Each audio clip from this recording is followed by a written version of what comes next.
Joining us now, she is, of course, finished off her college softball career at the University of Tennessee. Was years of all-region pitcher, of course, multiple-time all-region pitcher. Has been an all-conference pitcher through her career from Texas Tech to Tennessee. I speak of Erin Edmoundson, who joins us now. How you doing?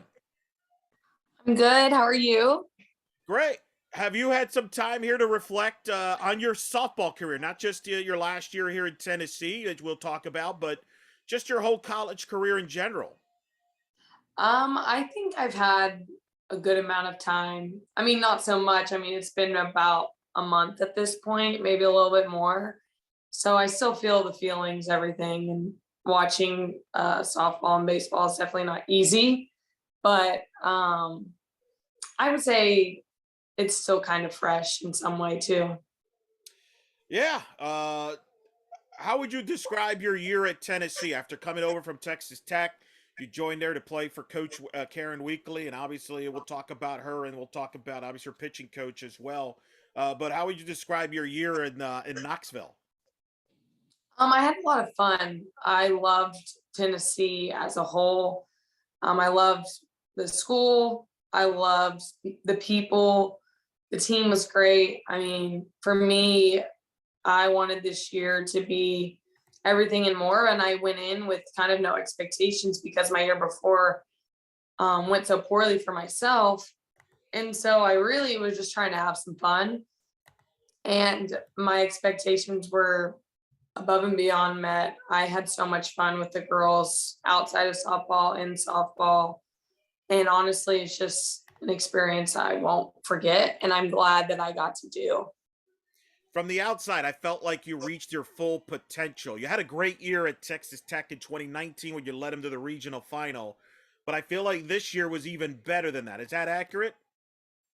Yeah, I would say I felt kind of similar, I guess, to 2019. I would say I felt better though this year just because I had the experience in some way of having that, whereas the year before it was all really, or 2 years before it was all really new. And I was really just, trying to put my team on the map, whereas Tennessee was already on the map kind of situation. So um it felt really nice. And obviously like I can walk away happy about how it went. And so that's really where I'm at with it. 19 wins, a 2.5 ERA, led the staff. Really you were kind of the number one with Ashley Rogers having some injury issues. How much of an adjustment was that for you, being the number, having to carry more of the load than maybe expected? I had carried a good amount of load while I was at Texas Tech. I had 200 plus innings for 2 years. I think besides my COVID year, I didn't have that my senior year, but I was used to the load. I think what was different is I didn't expect to come in maybe and pitch as much as I did. I obviously knew Ashley's accolades and her skill, and really it wasn't my expectation to come in and pitch as much as I did. But I think as anybody does, you do what you're told, and I took advantage of the opportunity I had and tried to make the most out of it. So I think ultimately it was great. Talk about what was it like playing for Coach Karen Weekly and Megan Rhodes Smith, who was your pitching coach? Yeah, Karen was great. She was so funny. Like I think me and her, our personalities kind of match up in a good way. Like we just joke and are very sarcastic. And so I was able to really get comfortable with her really quickly. And I think that was what I was worried about the most when I was transferring was that I only have a year. Will I get to 100% comfortable with somebody slash the team, coach, the environment as a whole? That was really one of my biggest concerns. And I felt like she really made me feel comfortable. Um, Megan was great in that as a pitching coach, sometimes they can, they have their philosophies, they have their ways, want to change you. And I think she really understood the circumstances that we had and that I had 1 year left. You're not going to change something and it's going to be completely fixed. It's not going to be something that's like foundational of any sort. I'm coming in to do a job, and she knew that. And I think that's what really worked out great for us in a relationship of like, she was there to help me get my tweaks and do all those things, but she wasn't completely changing, what I already had. She was adapting to basically what you to you, Right. right? Yeah, makes sense, and that's part of coaching. There. Do you have a favorite game, a favorite moment from the year? Um, I wouldn't say it's a moment for me. I think a moment for our team as a whole. When we walked off against A&M, my best friend Kelsey, who transferred with me from Texas Tech, hit a grand slam in the last inning that it was just so fun. Like I just remember that being such a big deal, and we both went through so much with transferring from Texas Tech that it just was like such a relief and just so like moments that you live for in some way. And so it was really fun that game specifically and that series for us as a whole. We were sometimes on our heels when we came back and we won games, so it was great. Let's talk a little bit about your journey because it's been a fascinating journey. You're a Houston girl. I Uh, am, yes. what got you Born and into playing raised. softball? What got me into playing softball? Yeah. So my dad played baseball when he was in high school. My mom was a dancer, so she definitely did not get me into softball. But pretty much like he just wanted to sign me up for sports. My dad did when I was 4 years old. I played like soccer at the Y when I was like 3.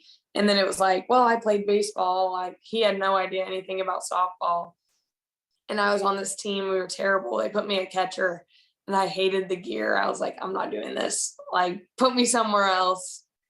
And really, the funniest story that I have, like, bring up sometimes is like, I was easily bribed in some way. And so he bribed me to like learn how to throw by putting like a hula hoop on the back of the garage. We had like it was like wooden, wall or whatever. And said every time I threw the tennis ball through the hula hoop, he'd give me a quarter because I loved crane games back when I was a kid. So Oh he'd give me a wow. quarter. So I made like $5 or whatever, but I also learned how to throw. So it was it was funny, honestly, but it was a good experience. I would say so. And you took lessons from Angel Shamblin, who just got inducted to the Houston Athletics Hall of Fame last fall. All the records in Houston. So, how did you two connect? Where she was giving you lessons. Here's one of the most recognizable names in that area in the city of Houston, and she's giving you lessons.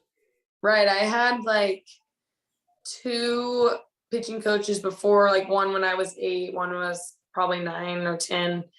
And then we had a family friend, Peyton McBride. She played at Texas A&M. She went to high school with me, and our dads were trying to find us, I guess, a new pitching coach of some sort. And I guess Angel showed up, or there was something that she was starting lessons in Houston. I think she might have, I don't know, I could be wrong. If she might have just gone out of college at that point because I was 11, I think maybe 10, 11 years old. And it worked out great. Obviously it worked out because I still talk to her now and I would call her my last week of softball, like, please help me try to figure things out. So she's been there with me for 12 years, I guess. So she'll Wow. be a family friend forever. But um she came like family just because of how close I was able to be with her, even past high school and into college. That's a great story. I didn't realize it was that long. What Yeah, I was 11, I think. Yeah. what was she what's she like to work with? Uh, she's what I loved most about Angel was that she let me be me. Like I was not her. Like I think a lot of times the pitching coaches they try to do exactly what they were like. Right.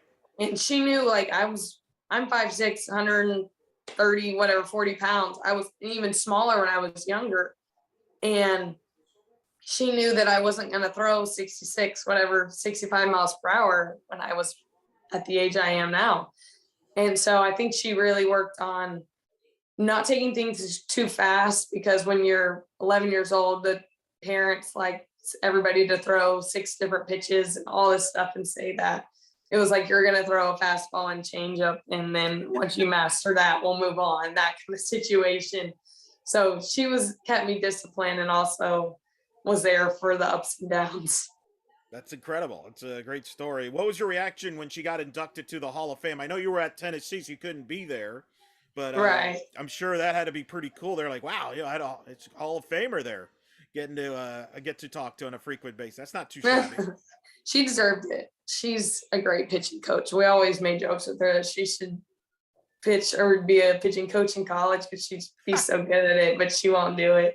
No, So, she doesn't want that but daily life she's there. amazing. She deserves it. I'm glad and I'm really happy for her and what she's been able to do both on the field and off the field. So how does a Houston kid end up at Texas Tech? What was it that drew you to Lubbock? I think what drew me to Lubbock at the time, I mean, I was like 14, 15 years old. So, I mean, at that age, I don't know what major, even a major is practically hardly. It seemed like, like you don't know anything about college. But with Lubbock, it was like the Big 12 was really big. I could, obviously wanted to play Power Five and something that I was capable of playing at. And I wanted to stay in Texas because Texas people don't like to leave Texas. And really, Coach Gregory put a lot of effort into recruiting and pursuing me as a player. And I think that's what stuck the most is she was at my games, my team's games so much. Her, whoever was the coach at the time, the assistant coach, they were there, I think almost every weekend, sometimes, if not, here and there they missed, but they were there a lot. And I think that's, if there's one piece of advice I could give other people, it's that like you want to go to a place that people are investing time and maybe not so much it's got to be this big shining lights. It's the people that really care about you deep down. I remember seeing you the first time. I think you made your first start in Orlando at the Mm-hmm. UCF tournament in 2018 as a freshman, because they had used you as a reliever, I think, the week prior. Uh-huh. So your first start, I'm calling your first start. I remember that, and it was kind of wild because obviously Angel was a mentor to you, his family. One of her greatest success of her career was winning a conference championship on that stadium in that very field that you got to Oh. make your debut, which to me blew me Mm-hmm. away. And I know she was watching because she hit me up during that. But you had that great run at Texas Tech. 2019, you got to the regional final in Baton Rouge within a win away of the regional. What was it? Because you had great success that year as a group there, got within a win against a really good LSU team in Baton Rouge, and you were a big part of that. Mm-hmm. Um, I think really with that regional, it was like that whole year we had, I guess there might be like no expectations in some way of like the year before we were, I think 500. And in the past they had been lower than that. And I so think I you made think, even the NIC your freshman year, like that yeah, NIT tournament yeah. version for Salt. Okay.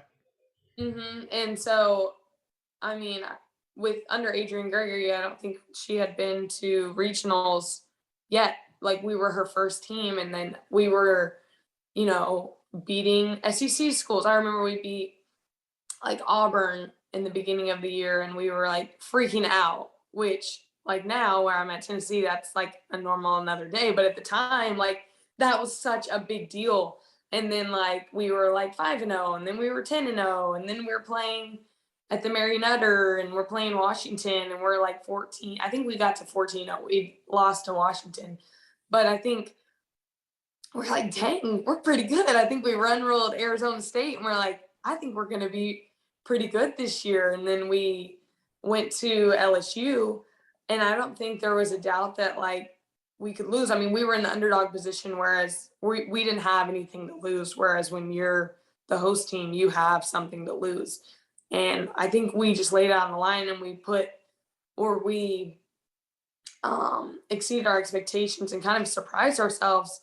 I think the first time we played them, we went to 14 innings and we ended up losing. But like Right. at that Marathon point, game. like Yeah. we're in it. I mean, we're right neck and neck with them, and then we beat them the next day. And then at the end, it's like whoever has more fire in them, I guess, umping them to win the game. And Yeah. I obviously we didn't, but I mean, we were really fiery and a really great group. Yeah, I remember you pitched almost every game that regional. Yeah, The I marathon think. extra inning game was one that was memorable. You beat them to force the if necessary game, and I remember it drew a huge TV viewership, television wise. Mhm, Like it outdrew like I think Major League Baseball that day. It was a big number. People were mhm. interested in that regional. Oh yeah, I think I pitched like 400 Yeah, innings. pitches that weekend. And it was cool because you know, you get friends that send you videos of like, oh my gosh, I'm at Buffalo Wild Wings and you're on TV kind of thing from back home. So yeah, it was fun. Yeah, that regional made you a household name to, the casual fan that tuned in the postseason. What was that like for you that, people started to recognize you that weren't quote diehards or Texas Tech fans or, you're right. Cause you were all over cause you threw a lot. So people were talking about that and you're right. You were popping in on all over social media from that standpoint because of, the way you were pitching. I think it was kind of cool just because I feel like I've always been in kind of the shadows as a pitcher just because I'm not the big girls that are 6 foot throwing fire kind of thing. I've always just been like a spinning, crafty lefty who just frustrates people in some way. And so I think that was kind of fun and exciting for me because I didn't expect that. And so it's just cool to see when people know who you are, they ask you questions and things like that. Yeah. And it got a lot of buzz and interest. When you look back, what do you want Red Raider fan? Because y'all left a legacy there. It's not every day Texas Tech makes a tournament, let alone a regional final there. So that's a moment people will remember. You will be remembered in Lubbock. What do you want people at Texas Tech to remember about your time there and your team's time there? Um, what I really hope they remember is the group of girls that were I was with at the times. I mean, I still am super close with them. And I think that like you look at our team and I say like we were small, but like we were small and like we were underdogs and everything. And we were able to kind of really make a name for ourselves. I think at one point we were at top 10 um, in the ESPN or USA polls. Like it was just something that was really unheard of. I think it was the highest Texas Tech had ever been ranked. And what my goal and hope is that they can get back to that one day, especially with new leadership and things like that. I'm really hopeful for them to just really be a household name and be something to be forced to be reckoned with, like kind of that 2019 season was. By the way, so I looked it up because I remember I wrote about it. That Texas Tech LSU game, the final game, actually bumped baseball tonight away from ESPN. They bumped it to another channel, kept you in. Your game, I mean, your guys' games drew over nearly 700,000 viewers, which in television, that's huge for a regional. Hmm. I mean, that was a pretty big number. So, I mean, a All lot of right. casual people were watching there. Now, you got your degree over there at what? Mechanical engineering. So we're gonna fast forward here. There was coaching change and all that. So let's fast Hmm. forward to when you decide I'm entering the portal.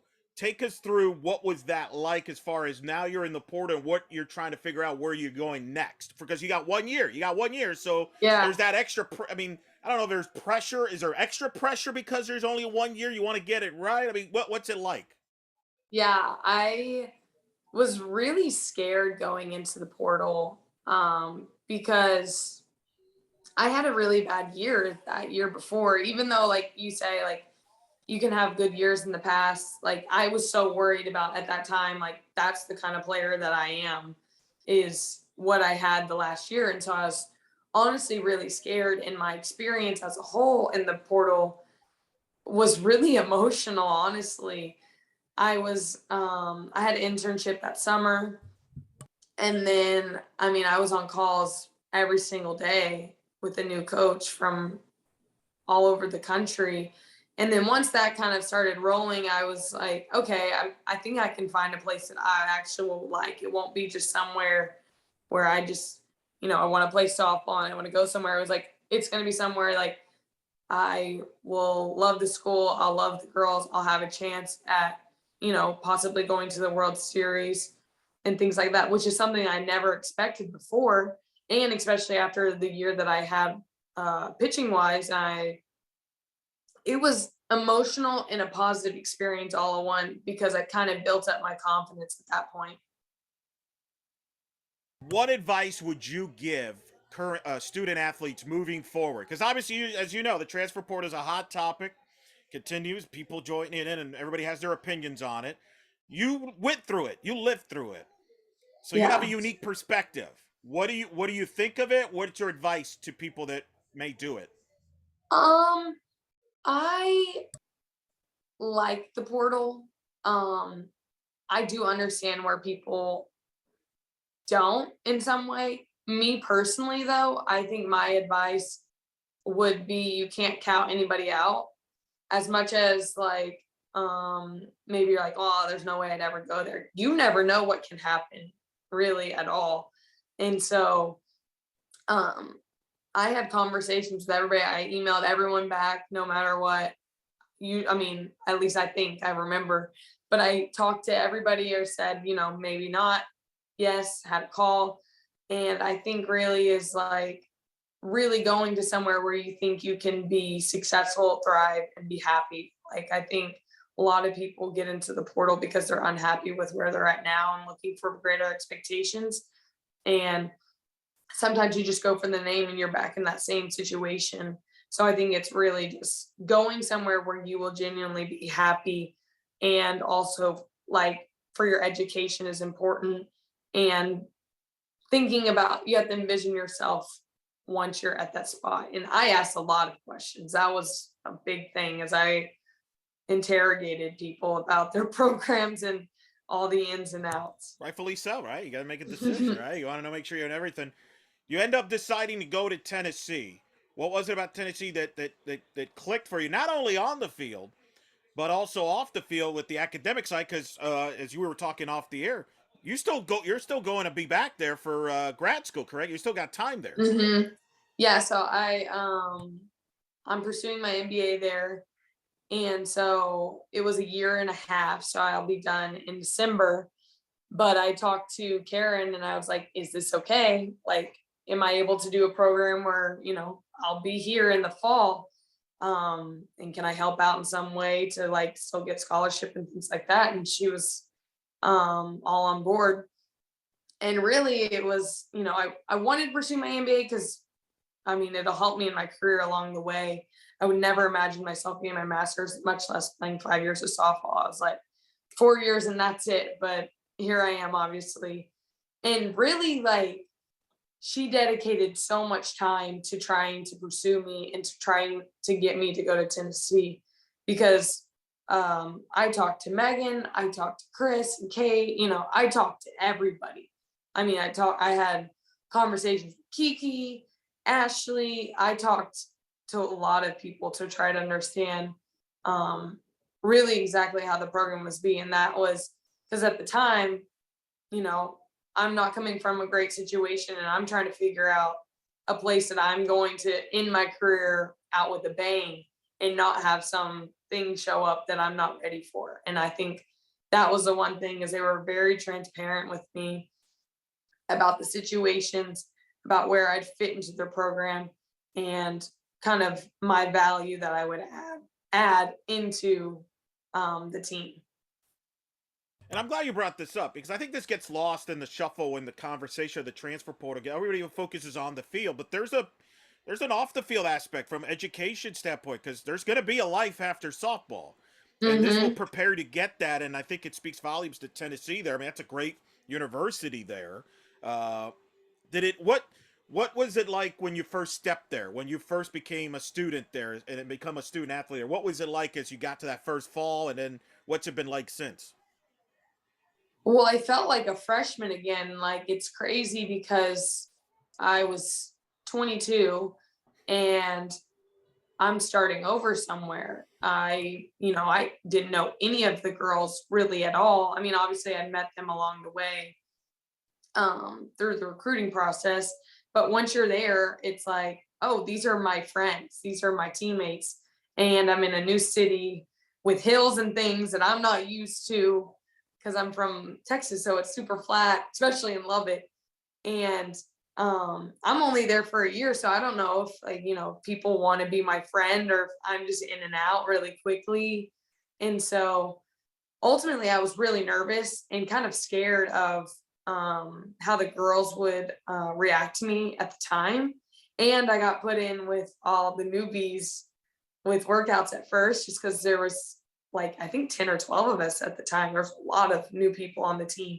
And so it was just like freshman year all over again, trying to learn, you have to do this, you have to do that, and all of the things in between. So it was great, but it was definitely at the time I was not, you know, great, I guess excited, or I was really, really nervous at the time. Sure. It's a big school too, right? Right. Yeah.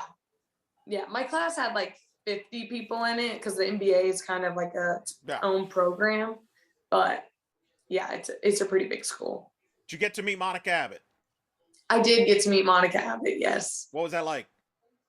It was honestly kind of surreal because like you would never think that you would meet somebody like Monica Abbott. But she came back for alumni weekend and we had like a pitcher breakfast with all of the alumni pitchers, which ended up being like I think 10 or 12, which is says something about Tennessee that they can have 10 or 12 pitchers alone coming to alumni weekend to like have a conversation with us, just like asking questions, telling us about their experience. And honestly, was probably one of the best meetings or conversation I had while I was there in the fall, of like them telling me like, what it takes to go to the World Series, what they regret, what they would do if they did something different, and just like hearing them kind of reflect on their career, as well as Monica Abbott being able to give a perspective of still playing in her career. Like it's just having those voices was everything and more to me. Couple last things. I know it didn't end the way you would have liked. You're a national seed host, and I've talked with Coach Weekly about this. It seems like Tennessee always runs into a team there that gets hot. You ran into Oregon State. Mariah Mizzone got hot. They made a run. The fact they got all the way to the World Series, does that make it more painful, or is it like one of those things like, man, they're really really great? It's just the way it is. Maybe both. I Maybe a little both. uh I mean, I think my perspective, it was more of like, dang, that could have been me Yeah. situation, more than like, oh, they're good, whatever. Like it was just like watching somebody else live your dream like hurts so much in some way. And so I think that's what was the hardest thing. I mean, obviously Oregon State's a great team. They were a great team when we played them in the preseason, but when you watch somebody else live out that dream, especially being my last year, it was like gut wrenching. I think that was the hardest thing, was watching the team you play end up making where you wanted to be. Yeah, I mean it's one of those things which makes the tournament unique. It's one day a bad day could be the difference there, but you had a heck of a year, and you get to say you wore those Vols colors with that Monica Abbott obviously wore, Omega Rose Smith wore, other great pitchers that wore. You're part of that legacy now. How do you want Vol fans to remember about your year and as you're around? Because you're going to be a part around this program as an alum, and you're still going to be around it here, and I'm sure in the near future, the next year or two. Yeah, I think really what they did for me is everything and more. I think that like I loved the fans at Tennessee because they were so involved and so just like engaged with softball, which I hadn't experienced that really at Tech that much, of like people that were specifically Lady Vols fans. And I think really what I would want to be remembered as is just a good teammate. And I came in there and tried to do a job and tried to do the best that I could for our team. And I hope that I lived up to those expectations, as well as just, made people proud and somebody that they like to be around. What's next for you? So I'm going back to Tennessee in the fall to finish up my MBA. I'll be a graduate assistant, so pitching BP, helping out as much as I can. Me and Ashley Morgan were both being GAs because she's in the MBA program as well with me. So I'll have, my old buddy with me, kind of transitioning into that life past softball. But right now I'm pursuing a career in supply chain, which obviously is the talk of the town over in the political area and everything. But I'm doing that. I'll probably end up in Texas somewhere, probably either Houston or Dallas. I haven't really decided, but I'd love to stay in the game. I haven't figured out, lesson wise, or if I want to coach or things like that. But That'd be good. That'd be good if you I'll stay in it. definitely keep myself in it for sure. Just push Shamblin aside and just take, take. Right. I mean, that's all I'll you take gotta do. over. Yeah. You're just right. I need to give her a call. Have you met Peyton Manning? I have not. All right, you got to do No. that. We got to I get. He's all over the know. place. You got to do that before you're done. There. I know. I do need to meet him. I saw him, but I never, shook his hand or anything like that. But I'll make it happen. I'll talk to the weeklies. They can pull some strings. Yeah, he goes to every Tennessee event. I mean, he was there at baseball for the Supers. I mean, he's all over the place. I'm sure I know. I'm telling you, you're both gonna be at a football game at some point this fall. We were. He was at the same. He was on the field, but I was in the student section. But we were in the same, 0.2 miles from one another, I guess. All right. Well, that's your assignment. I want to report. Okay, back. I'll try to get a picture. There you go. Good deal. All right. Well, hey, listen. Thank you so much for taking the time. I know it's busy. You're working there now. Man, but I just want to say I enjoyed watching you play, both at Tech and in Tennessee. It's going to be weird not to see you play, but Me too. I enjoyed everything. Congrats on a great career. Good luck moving forward, and we'll try to see if we get you back down the road, especially if you get paid money. We'll definitely get you back for a report on that. Okay, sounds good to me. I'll make it happen. Thank you really so much.